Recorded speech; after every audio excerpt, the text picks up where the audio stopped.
What's going on, guys? Garage Heroes here. I'm Vinny, Miguel, and tonight, The Grudge. But before we get into that, like, comment, subscribe, guys. Please turn on the post notifications. Give us a little bit of love. All right? We're trying here. We're putting out the content, so please, if you could, because we're trying to catch up to these big dogs out there. We're trying to give them a run for their money. But back to the video. So, go ahead. Director is Sam Raimi.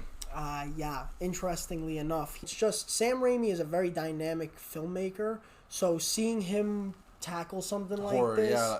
it's interesting, it's very but interesting. Crazy. Interesting might be underplaying it, because I feel like if you cut out from this trailer, like who's directing, who's producing, whatever, like all those credits that they try to give you to give credibility to the trailer, without that, the trailer would still speak for itself. I would have watched it, and I still would have been like, that looks like a faithful yet reinvigorating adaptation. Yeah, definitely of the reimagined. It looks more haunting. It looks more evil and just malicious. And it looks like it's learned the lessons of smart, films of horror films in the past 10 years. It's an adaptive like we've been retreading water for a while. Have you, anyone noticed? There are exceptions. That's really horror in general. Like we said in our last little segment, was that it seems that way because there's like 80% of it is shit. Yeah, and you're just like, and God, when is it going to be good? Then but not only that, like sometimes we have like really big gaps of years between like the good ones, the really good ones, and those are really the ones that sort of move the conversation forward. Yes. All the other ones are either trying to imitate the success of the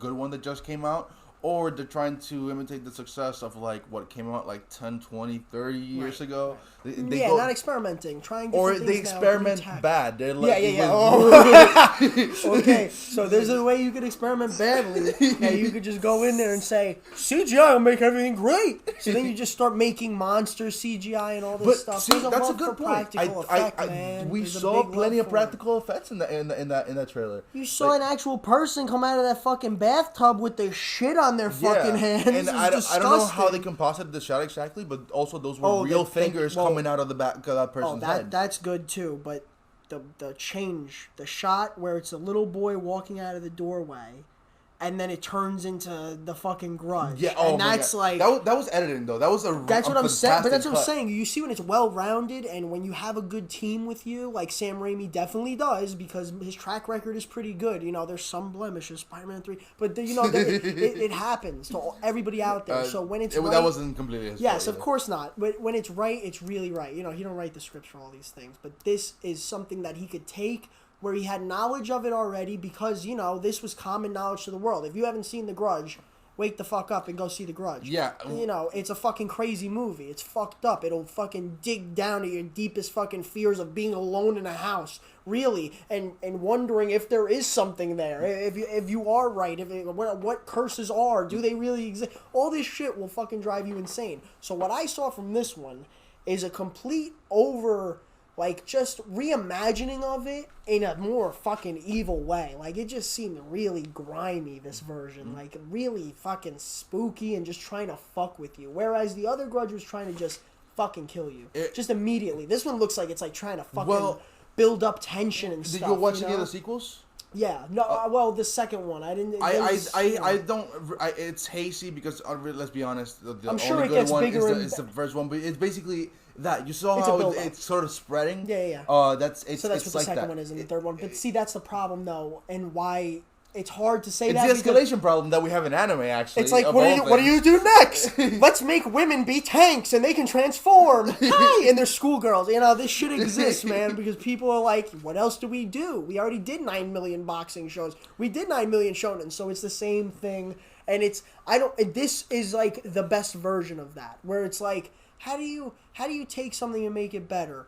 We just reimagine it, and the curse is just more evil and fucking malicious and more malintent and wants to fuck with you. It seemed like it did, running on walls. It was fucking under the bed. I don't fuck with that shit.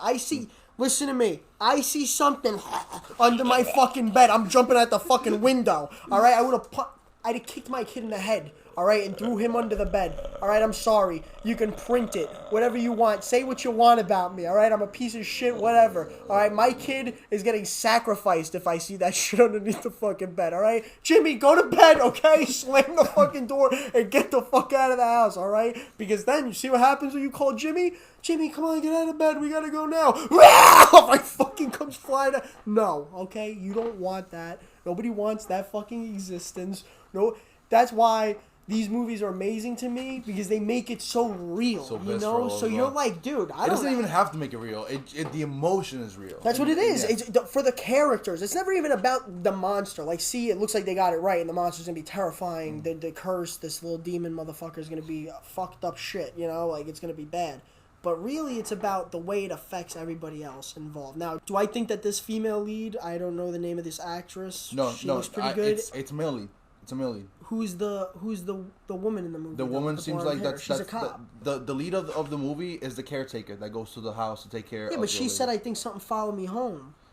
Yeah, but I see. Oh, okay, so I think we have two leads basically, because I mean, if you're basing it off the last one, well, they're both cop. One of them is a cop, right? Yeah, in the last one, the cop had a much more minor role, though. Right. But that's what I'm saying. Maybe the cop has a more major role now, working with that person to figure out what the fuck is going on. You know, making it more suspenseful, making it also more of a murder mystery, deeper. Maybe? You know, like trying to find out why this curse exists, and therefore involving the audience and making us less passive and more involved in actually like what's going on here. Yeah, instead of just, don't go into that attic with that flashlight, with the wait, was it matches? I think it's a flashlight. I think I'm mistaking that for Conjuring. But she goes up in the first one. Remember, she goes up to the attic. Yeah, and she's looking around like a fucking idiot. If I remember correctly. Idiot. All right. Number one rule: never go up to the attic. Don't go down to the basement. Go fucking Subway or something. Get out. Just go out for a while. All right. What's the worst that's gonna happen? You're gonna come in.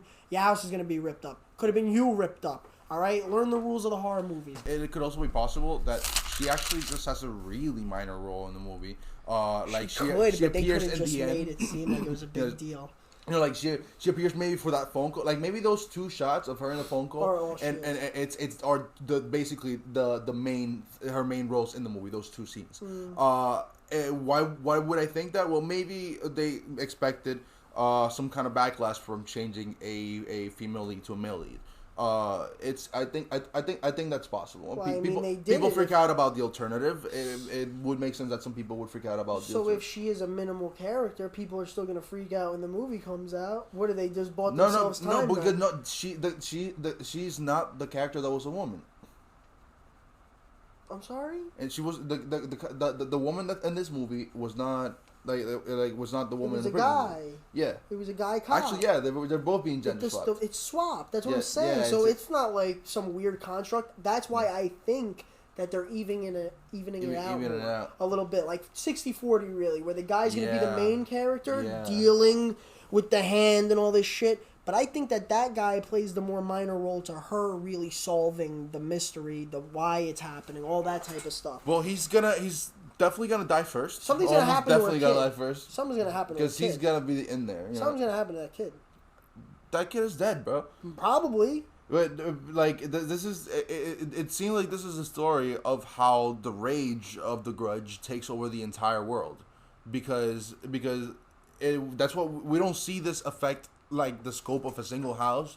Or, I mean, maybe a single neighborhood, but we see them appearing outside a car. We see several people that have been grudgified, meaning that there's a variety of people that are dying in this, unless they're hallucinations, like the dynamics have changed. What's a curse? So, I mean, anybody that has interaction with that house in any way dies, right? Yes. So that's what it is that there's been caretakers, there's been police that have gone there, there's been EMTs. So I refuse to believe that this is going to be like that localized. I think this is definitely going to be like turning to nationwide or worldwide. But that's also why I don't think that she's a background character. That's why I think that just because the role swap, now I think the cop takes on a bigger role, because if it is something more major, that's her job as a civil worker, a civil service worker. What the fuck is going on over here? You know, pull out my fucking ratchet and get going here, you know, and start solving shit. I mean, what are you gonna do? Shoot a fucking apparition? But that's a different story. Fucking, at least you have some type of detective work going on. At least find out how the curse was set in place. So I think, you know, hey, this is gonna...